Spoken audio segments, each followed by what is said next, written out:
Hello, in this video I'm going to show how I managed to integrate an XP and level up system in my game. Um, this is where I'm going to be able to kill some mobs, get some XP. When I hit certain thresholds, I'm able to then level up my classes, and when I do, I'm going to have some points to spend on my stats. So that's kind of the basic implementation that I've implemented here. And most of the steps, I would say, are covered on this post, so do check that out. It doesn't go to 100%, mainly because the topic's quite big, but also because there's so many different flavors of this. So I'm just going to go through the key components that I've used. So the link for that will be in the description, and the actual stat system is implemented on the Java server, so the link for that will be available as well, which is on GitHub. So what I'm going to do is I'll begin with a quick demo, and then we can have a quick look into the implementation as well. Okay, so what I'm going to do is I'm going to create a new character. So we'll begin with level 1. So let's just add some different hair options. And you can see that I'm able to choose my starting class. So I'll just call it test character 2. When I log into my test character 2, you'll be able to see again that I'm level 1, 0 XP. My stats begin with 15 by default. There's my fighter class. Some other interesting things are, for example, physical amplification, magical amplification. So it begins with a 1 base, and you get a 0.01 for each stat point that we have. So that's why it's 1.15 right now. And let's just add some skills here which don't have validation, so it will make things a little bit easier for us to test. So there's going to be me killing a bear, so I should get 1000 XP from that. So I'm going to get another 1000 XP from the next one. When I hit 5000 XP, I'm going to get myself a level up. So let's see what will happen. Oops, I didn't kill that one.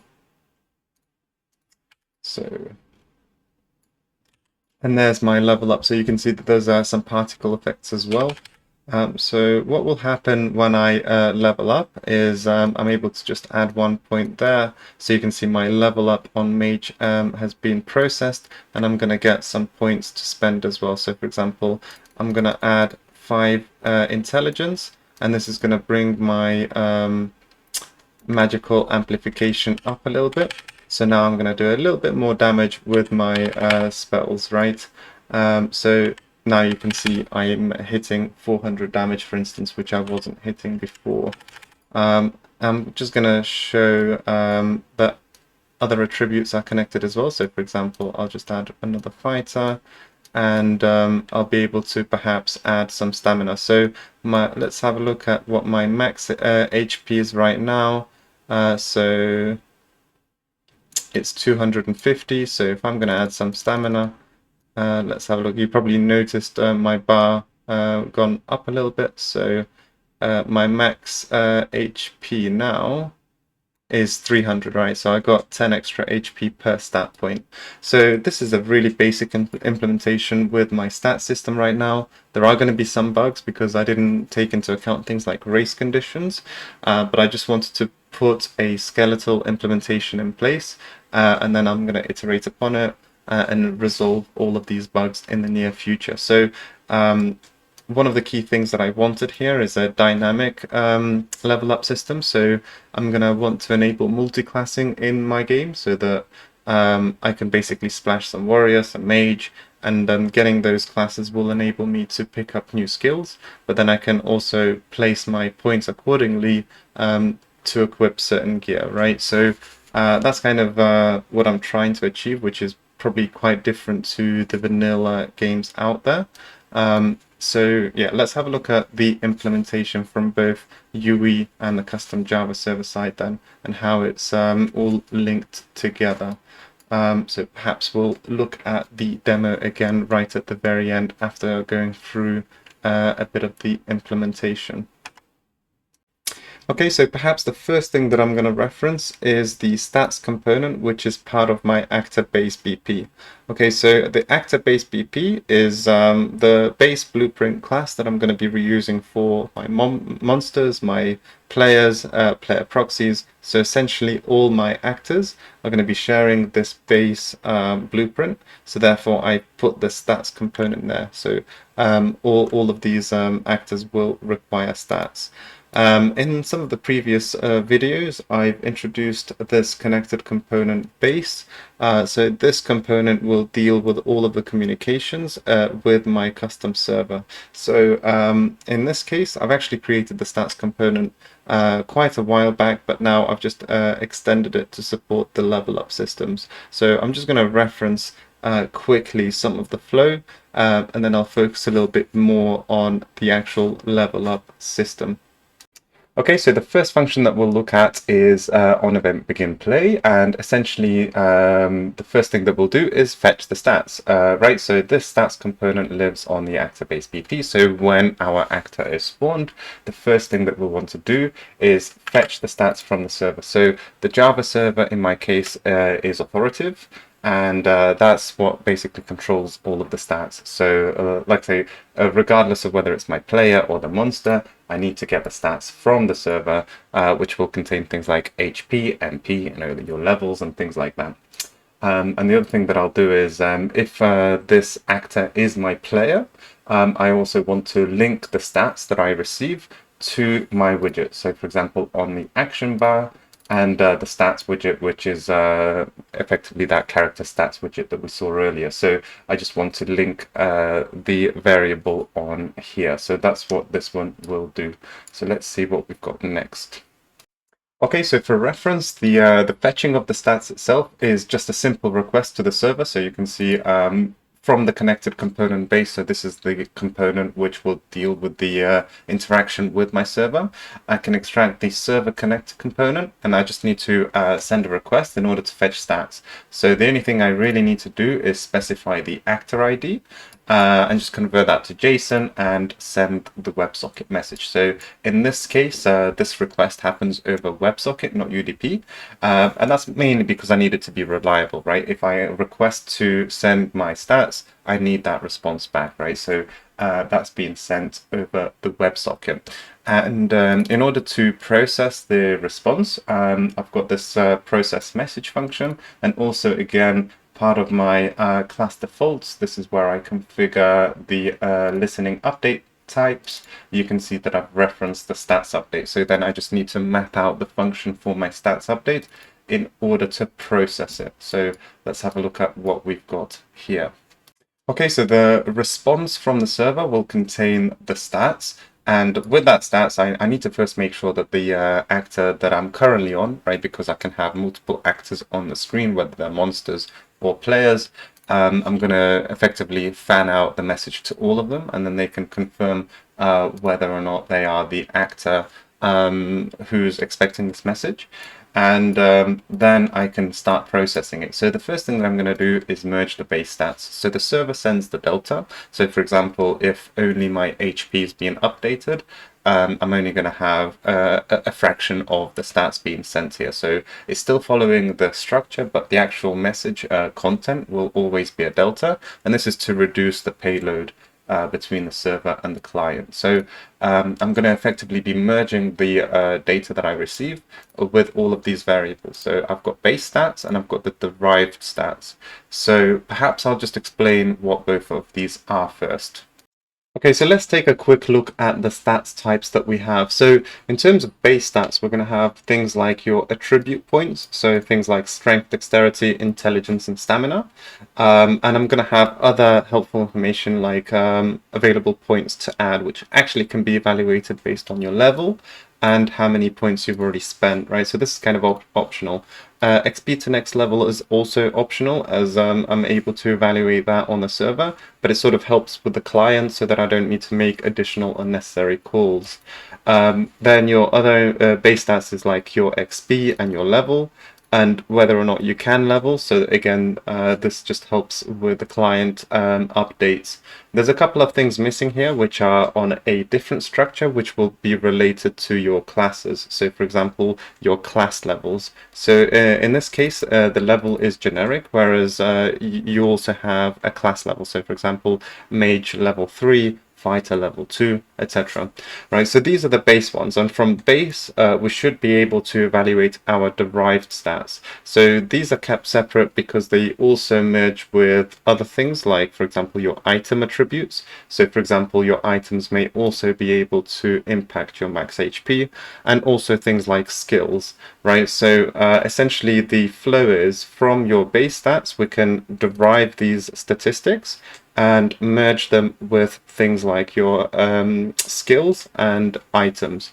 So you can see the list of derived stats that we support, which is like your max HP, max MP. Obviously, the current HP MP is separate. You have things like physical, magical amplification, your regen. So you can see there's quite a lot of different statistics which are available, and these ones are derived.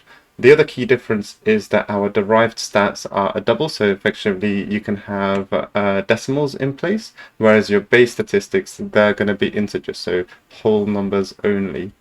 So that's a really brief intro into the different stats types that we have.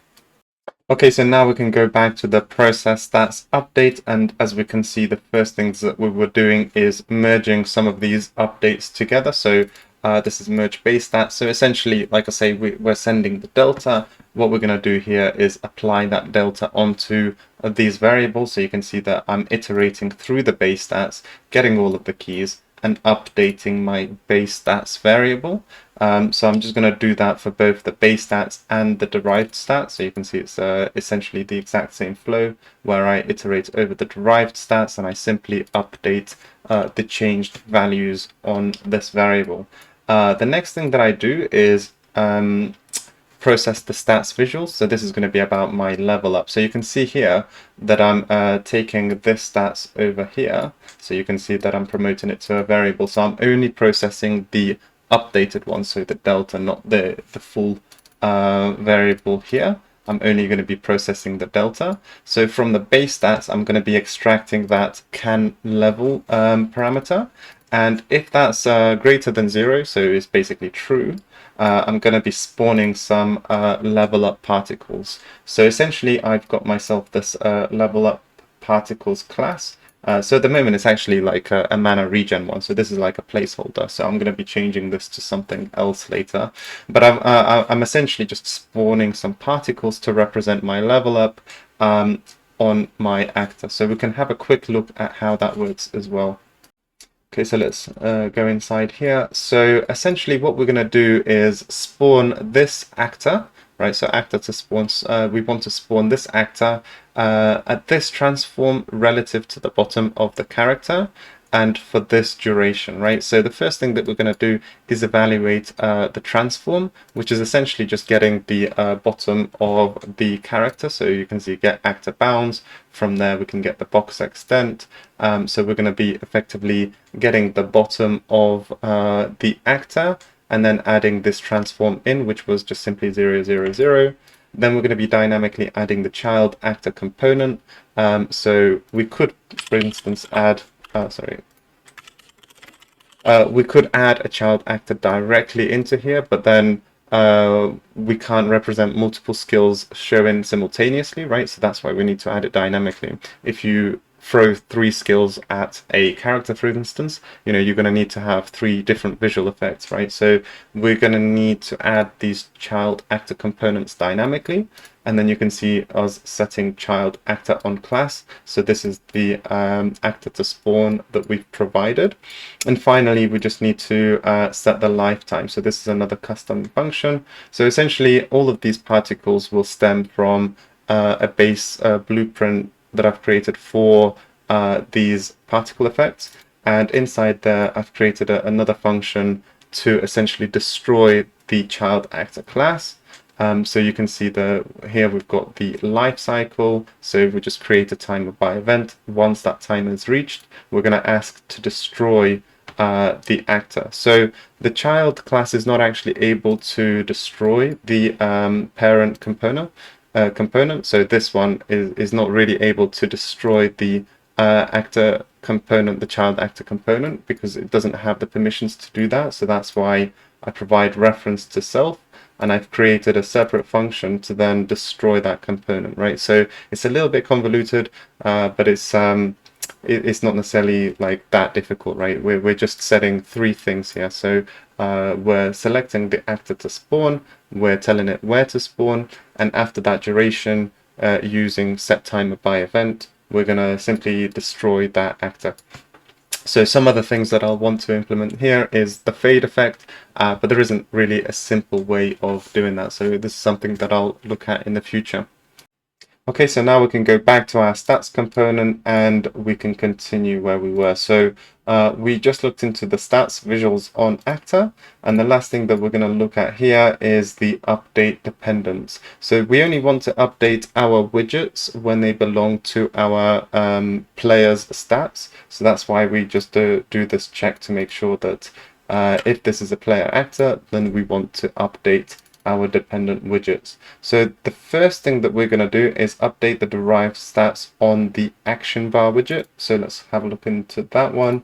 So this is the action bar, and at the moment the only thing that we're keeping up to date is going to be this HP bar. So we're not really touching anything with MP. So we're just going to be updating the HP based on the max HP against the current HP. So that's what we're going to be doing on update derived stats. And then the other one is the character stats widget, which is controlling both the base and derived stats as well. So let's have a look at what we do here. Okay, so this update stats function, so this is part of the character stats widgets. So this is the window which shows us all of our stats, right? So this will be for both base and derived. And that's what you can see happening here. So the first thing that I'm going to do is populate the base stats. So you'll have to bear in mind that the very first call that's being made is to fetch character stats. So it's going to return all of the stats. We're going to be effectively processing both the base and the derived all in one go at the very beginning. So let's have a look at what the populate base stats does. So essentially we're going to go through all of the stat entries, and then for each one of those we're going to be finding whether we've already got an entry representing that stat. If we do, we're simply going to be updating the value, and if we don't, we're going to be creating this base stat entry widget. So let's have a quick look at what that is. Okay, so let's check this base stats entry. So inside here, this is the widget representing our base stats. So essentially, we're going to have this label for the stat, the value of what that stat value is, and then there's going to be this optional button to add a stat point if we have the available points, right? So that's what the base stat entry widget is, and for that, we're going to give it the stat key, which is the label, the text and the value. So the text that we draw is sort of correlated with these entries, right? So these are non-human labels, if you will. We need to convert them to effectively a translated text, right? So for example, str will correspond to strength, right? So that's what these ones are about, is effectively getting the stat text, which is the human readable form, the stat label. This comes from the server, so that there's a good distinction between those. And then the stat value, so this is the numeric value that we need. I also provide the reference to the stat component, and this is in case we need to do some evaluation. So for example, are we supposed to draw this plus button? It depends on some other data, which we'll be able to evaluate from the stats component. And obviously when you click the plus button, we're going to be sending a request to increment that stat value. So that's why we need the reference to the stats component. Okay, so once we've created this stats entry, we're going to be adding it to the screen effectively dynamically, right? So there's going to be this stats scroll box. So you can see it there, and we're adding this child component which represent the stat value, and then we're going to be adding it to this variable so we keep track of it. So in the future, we don't need to recreate the entire widget. We just simply update the value when it's updated. So that's the flow for updating the base stats, and the derived stats are actually going to be very similar. So if we go back to the component, if I go inside here, so there was the populate base stats. Then we add the separator again. This could have been just a static component over here, but I've just added it dynamically. Maybe I'll change that actually.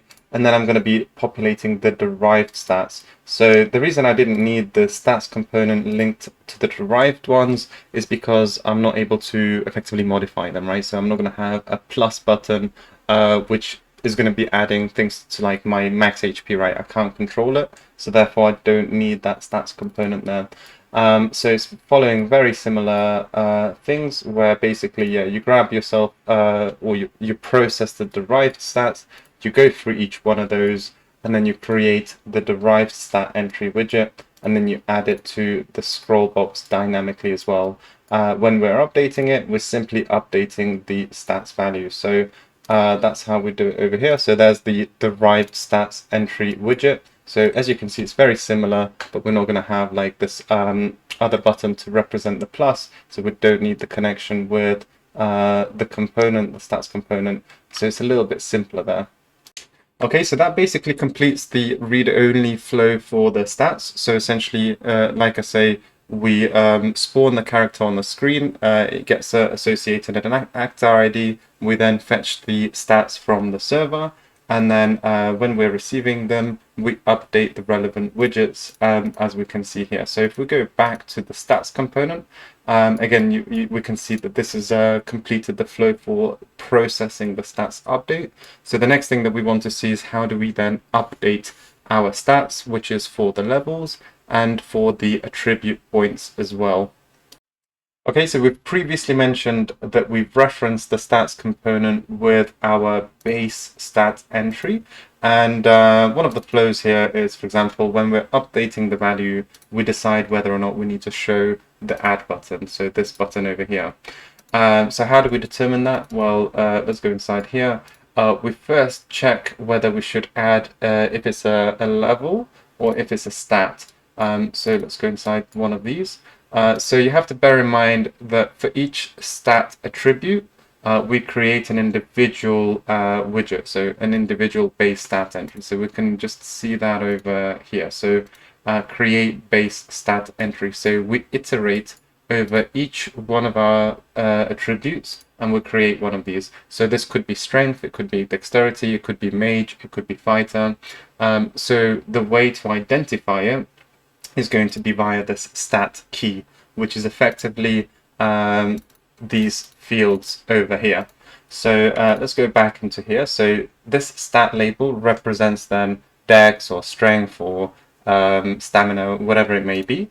And here we check what the classes in scope are for this particular function. So in this case, we're determining whether it's the class, right? So if this attribute refers to any one of these classes, so cleric, mage, fighter, ranger, we want to check whether the actor can level up. And we determine that through the stats component.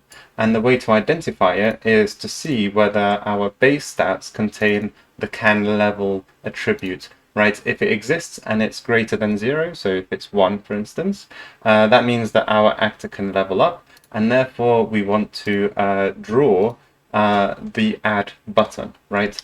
And then we do the same thing for the add stats. So for example, here the stat label will refer to strength, dexterity, intelligence, or stamina. So it can be any one of these things. And then if it is, we just check through the stats component, does the player have any available points? And again, if it does, then we want to draw that button. So let's have a look at what happens when we draw it. So you can see that we grab the add button add stat. So this is this button over here, button add stats, and we set its visibility based on the stat type and whether or not we have the attribute points or the XP to level up. Okay, so now that we've determined the visibility of our add button, let's see what happens when we go ahead and click it. So this is the on-clicked event for the button.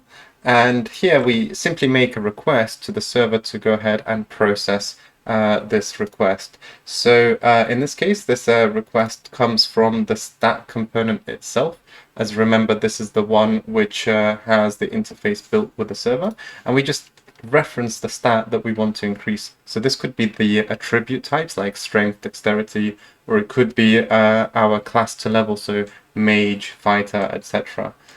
So I've tried to keep the interface quite generic here, so that regardless of which base stat we want to add, we can just make the one request, really to simplify that flow. So here we can see that we've gone back to the stats component. We create a custom payload, so I tried to make a generic request now, which I could potentially reuse in the future. The update type is to add a stat. I need to specify the actor which I'm adding the stat for.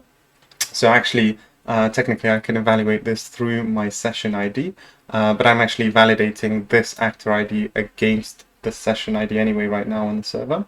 And the custom data will refer to the stat that I'm trying to increment here. So either your class or your attribute points. Then I just simply convert that to JSON and send that to the Java server to process. So this sends the update to the server. The server will then process it. It will update the base stats, and it will send that message over to the process update. It will also process the derived attributes as well, and it will send those actually through a separate message. But both of these will come to this process message, and will receive the delta of what's been updated, and then we're right back to the same flow. So all of these functions are being reused here.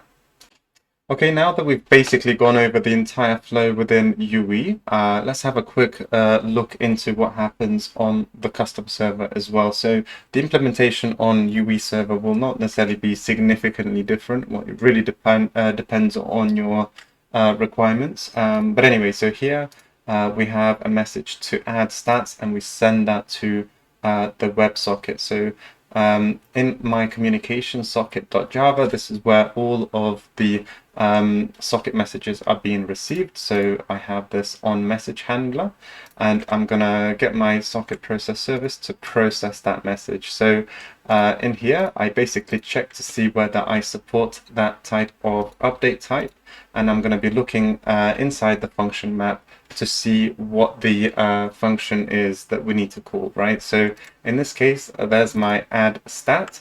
So I'm going to be calling this handle add stat. So let's have a look at what happens inside here. Well, basically, the first thing that I'm going to do is just validate the actor ID to make sure that it is expected for this session. And then I'm going to handle add base stat by first checking to see whether this stat type is a type of class or it's a type of attribute. So if it's a class, then I'm going to be handling level up. So this is where I'm going to be checking my current experience, checking my current level, validating that I have enough XP to level up, and then I'm going to be handling the level up itself. So for example, I'm going to be adding the available points that I can then add. So I'm going to be adding 5 points there. I'm going to be adding my class to level, going to increment that by 1, and things like that, right? So I'm also going to be finding the derived differences, which at the moment I don't think is a lot for adding a new class. There will be some changes in the future. And before I continue, maybe we'll have a quick look into handle add stat point as well. It follows a pretty similar flow, but obviously we've got different validations in place. So for example, here we're going to be decrementing the available points. So when you add a point, you know, your number of available points goes down by 1, and whatever the stat was, we add 1 to it. And again, we're going to be recalculating the derived stats. So this is where I say the base stats and the derived stats, they were both sent separately, so they could have been merged together, to be fair. But I have already had functions that I could reuse, so I simply reuse them here. So this is what will actually send the updates to my server. So it's a relatively simple flow here. I get a request, I'm simply either incrementing it or decrementing something, and simply pushing that back. So there is going to be more work to do here to validate the requests, but more importantly, I know that there's no handling of race conditions. So for example, if I really quickly try to add stats, there could be a chance of me adding the stat twice or something similar, right? So I will need to make this transactional essentially. So there are improvements to be made here. But that's a very quick overview of what happens in the backend server for when we request to add these stats. Okay, so we'll just finish off with a quick demo again and perhaps reference some of the functions that we've seen earlier. So when we start this up, the UE server is being initialized, which will control the monsters for us. So what I'm going to do is I'm going to log into one of the characters again. So what you just saw earlier is the particles being displayed for my character. This is because, again, when we spawn any actor, the first thing that we're going to do is pull the stats from the server. So these stats will be everything that we can see here. And one of them was the can level attribute. So if you remember, when we process the can level attribute for the first time, so when it's a delta, we receive it, we're going to spawn some particles. So that's what we just saw over there. Okay, so the next thing that we're going to do is we'll just throw some fireballs at some bears. So when we do that, we're going to see the XP going up. So when I kill one more bear, I'm going to hit 20,000, and then I'm going to receive the can level attribute again. So what I'm going to do is I'm just going to add one of these points in now, and then you'll be able to see that happening again. So there it is. There's the visualization, the particle effects for when my character can level. Let's just quickly add some more stats. So again, when I'm going to be adding stats, let's say stamina, you'll be able to see that the health bar was just modified. This is because every time I send a stats update, the server will process it. It will then send the base stat back to me, the new value, and it will also update the derived attributes, and it will send those back again. So this is part of the standard flow there. And then again, when we process the level up, the main thing that the server currently does is provide us with some more attribute points to spend. So this is sort of the base implementation for the level up, XP, and the stat system. And obviously I'm going to be making a lot more changes in the near future. But yeah, that's it for this video. Thanks and see you next time. Bye-bye.